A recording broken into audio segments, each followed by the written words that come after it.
This is not breaking news. This is not a scandal. This is not about one person. This is about something quieter and more dangerous. It's what happens when a system learns it can survive, asterisk, asterisk, without telling you the truth, asterisk, asterisk, not by lying loudly, not by denying outright, but by asterisk, asterisk, controlling the flow, asterisk, asterisk, by slowing it down, by burying it under process, under reviews, under redactions, under the soothing language of compliance. And once that becomes normal, the public stops asking what's real. They start asking what their time's allowed, time's to know. And you can feel it in the way power reacts when it's cornered, not with answers, with contempt. So stay with me. And if you want more of this kind of reporting, subscribe now, because what comes next is the part they're counting on you not watching. Because this isn't ending, it's accelerating. Do you see it? What controls the system now isn't a person. It's the asterisk, asterisk, bottleneck, asterisk, asterisk. The point where information has to pass through a handful of hands before it reaches you. The point where transparency becomes a performance, where the public gets a press conference, but not the paperwork, where Congress gets a promise, but not the proof. And once the bottleneck is captured, the system doesn't need to win arguments anymore. It just needs to asterisk, asterisk, delay disclosure, asterisk, asterisk, long enough for the moment to pass, long enough for outrage to fatigue, long enough for the public to split into teams and start fighting each other instead of looking up at the machinery. Because that's the trick. You don't have to erase the truth. You just have to make it asterisk, asterisk, unavailable, asterisk, asterisk. And the more you demand it, the more the system frames you as unstable for asking. But here's the problem for them. When a bottleneck becomes the story, every reaction becomes evidence. And the reactions right now are getting louder. For a long time, we were taught to think the danger comes suddenly. A raid, a resignation, a shocking headline. But the most dangerous shift doesn't arrive like that. It arrives like a schedule change, like a processing delay, like a deadline that quietly stops meaning anything. Before, the idea was simple. If the government had something the public had a right to see, there was a clock, there was pressure, there was accountability. And even when it was messy, the system still pretended it owed you an answer.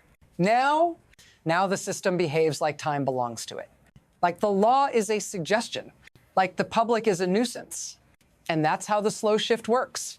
Not by rewriting the rules in public, but by teaching everyone to accept the new normal, asterisk, we'll get to it when we get to it, asterisk, and if you complain, you're not demanding justice.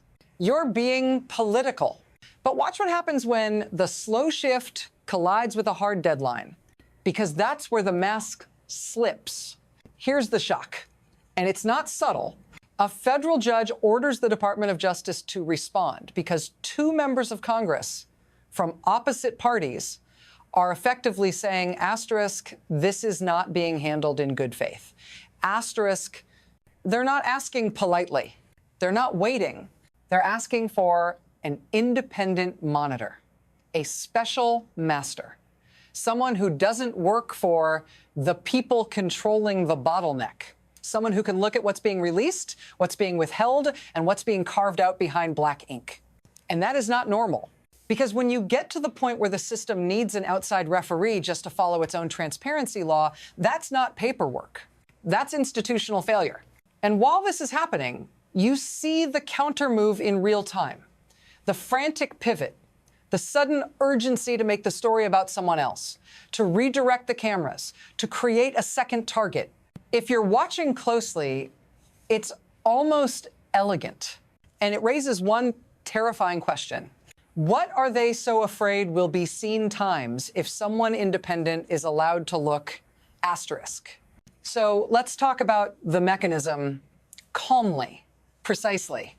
Because once you see it, you can't unsee it. The system doesn't protect people by proving innocence. It protects them by asterisk, asterisk controlling exposure, asterisk, asterisk. First, you flood the zone with noise. Then you narrow the public's attention to personalities. Then you turn every demand for records into a partisan fight.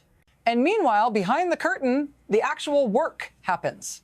Selective release, slow drip, heavy redactions, endless claims of volume, millions of documents. We're working on it. We're cooperating. Cooperating with what? With the law or with the optics? Because here's the advantage for the people who benefit from delay. Every day you wait, the public's certainty decays. Memories blur, outrage fragments. People start arguing over the argument instead of the evidence. And the damage doesn't hit the powerful first. It hits the survivors, the witnesses, the public. The powerful can wait. You can't, and that's why the next phase is always escalation. Not from the public, from the system itself. Now it speeds up, because once the bottleneck is threatened, the system stops pretending to be calm. You get the deflection, fast. You get the counter-accusation, loud. You get the official line, asterisk, everything is fine. Asterisk, a committee chair says the DOJ is cooperating, that the documents are coming, that the problem is not delay. The problem, suddenly, is that the redactions weren't heavy enough. So the bottleneck tightens, more ink, more delay, more control. And then, right on cue, the camera swings to a new villain, a new subpoena, a new contempt threat, a new headline to swallow the oxygen. Not because it resolves anything, because it asterisk, asterisk replaces asterisk, asterisk it. And the pace is the point.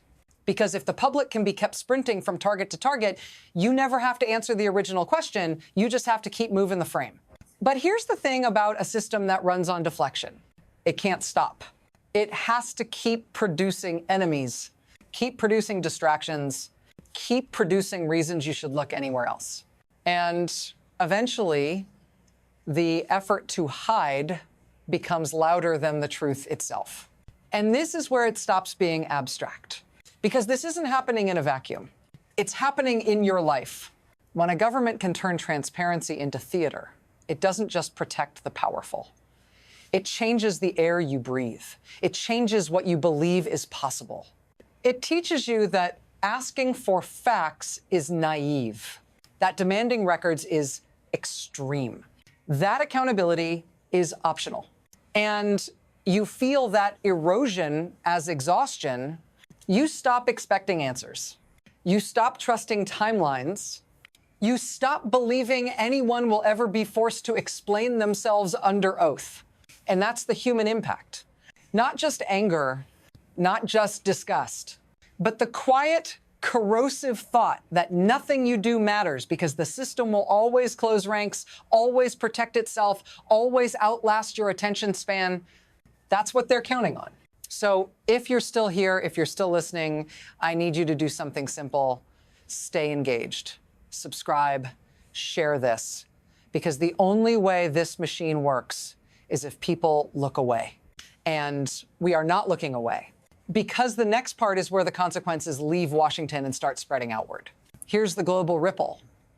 And it's not theoretical. When the most powerful government on earth signals that it can stall, redact, and deflect its way out of disclosure, other systems learn fast. Not just foreign governments, institutions, corporations, networks of influence, because the lesson is universal. If you can control the bottleneck, you can control reality. And once that becomes the model, accountability stops being a principle. It becomes a negotiation, a privilege, a favor granted to the public when it's convenient. That's how the spillover works. A judge has to intervene because trust is gone. Millions of documents become a shield, not a responsibility. A special master becomes necessary not because the case is complicated, but because the system is no longer believable. And you can see the danger here. If truth requires an independent referee, then truth is no longer a default condition. It's an exception. It's something you have to fight for, litigate for, pry loose. And once the world sees that even here, the system can grind truth into dust with procedure. Then the next stage isn't just delay, it's replication. And the question becomes, how many other bottlenecks are already captured? So now we're at the acceleration point, the part where the system can't go back to normal because normal is what broke. From here, there are 3 paths, and none of them are clean. 1, asterisk, asterisk, adjustment, asterisk, asterisk. The system adapts. A special master is appointed, the bottleneck loosens, documents move, the public sees enough to restore some baseline trust. Not comfort, not closure, but proof that the law still means something. 2, asterisk, asterisk, erosion. Asterisk, asterisk. The delays continue, the redactions thicken, the deadlines become meaningless, the story becomes an endless argument about process, and slowly the public learns to live without answers. Not because answers don't exist, because the system makes them unreachable. 3, asterisk, asterisk, rupture. Asterisk, asterisk, the bottleneck breaks. Not neatly, not politely, through leaks, through court fights, through political explosions, through a public that stops accepting "trust us" as an answer. And when rupture happens, it doesn't just expose documents. It exposes the architecture of protection. And here's what makes this moment so unstable. All 3 paths can look identical at the start. A judge's order, a flurry of statements, a new scapegoat, another delay. You don't know which future you're in until it's already happening. So here we are. And I'm not going to tell you this ends with a satisfying resolution, because systems like this don't give you that. They give you asterisk, asterisk, partial truths, asterisk, asterisk, controlled truths, carefully rationed truths. And that is the danger. Not that something happened, not that someone is guilty, but that the system has built a way to survive asterisk, asterisk, without ever having to show you the full record, asterisk, asterisk. A judge asks for an answer.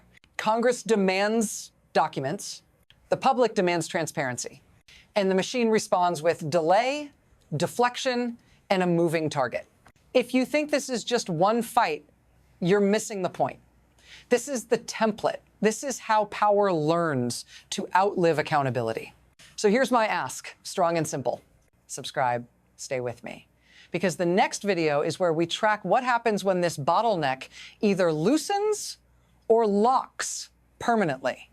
And once it locks, it doesn't just hide one set of files.